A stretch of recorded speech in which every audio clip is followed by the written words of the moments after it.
Now that we have our Scratch account created, what I would like you to do is go back into Scratch, and you should see your username right here. I'm logged in as CCI Teacher RK.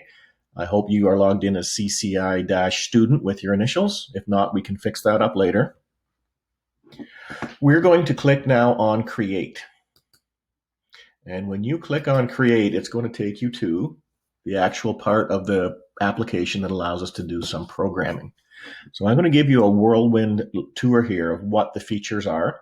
And then in the next short video, we'll actually get started and do some simple programming. So when you first open up the screen, you have a bunch of libraries down here.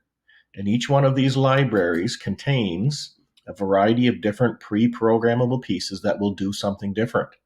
You have a motion library, which controls how your character moves.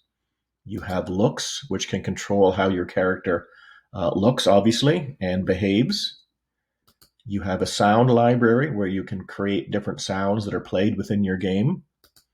You have an events library, which allows us to start certain bits of code depending on what is happening. You can have it controlled by hitting space. You can control it with your mouse. You can control it when the game starts. You can control a character when it is clicked. So there's a variety of options here to activate our character. We can also control repetition and looping and repeating actions, delays, as you see here, wait seconds. There's a sensing library, which has options to indicate when things happen. For example, if I want something to happen to my cat when it touches a certain color, I could use this piece. And I'll explain to you how that works later on. We have operators to deal with some basic math, to control variables.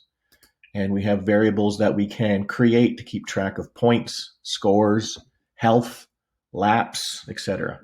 It's virtually limitless as to what you can use these variables for. And the last section called My Blocks, we're going to ignore that one for now. So there we have all of our code puzzle pieces. We have costumes that we can create, and I'll show you in the next video how to create your costumes. And we can also import or create our own sounds to work with our video. So I'm going to jump back to code here very quickly. My default character is Sprite1. I'm going to give him a name. He is now called Cat.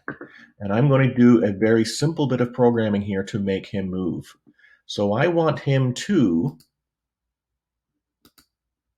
when I touch a certain key on my keyboard, so when the space bar is pressed, I don't want to use the space bar. I want to use, and you'll notice here I have got a long list of things I can pick and choose from.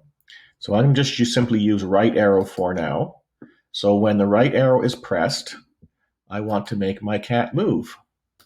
So I'm going to make him move 10 steps. So now on my keyboard, when I hit my right arrow, you'll see my cat move. Okay, I'm going to repeat this quite easily here. So I'm going to go back to my events, and I'm going to throw another piece of code out here. And this time I'm going to choose left arrow. And when my cat moves, I'm going to move him with the same move puzzle piece, except this time I'm going to make him move negative 10 steps. So now I have the ability to make my cat move left and right because I've programmed that with two different bits of code. And notice that these bits of code are inside the cat sprite. So our first activity is going to be utilizing the move puzzle pieces to make our character move around the screen. And in the next tutorial, I'm going to show you how to create your own character. In all of our activities, you get the default cat when you start, but I don't want you using the default cat. I'm going to delete the cat.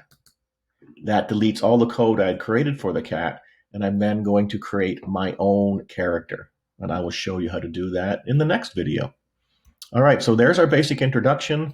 The next video will show you how to create your own characters, and I will give you the instructions for the first activity in that. Okay.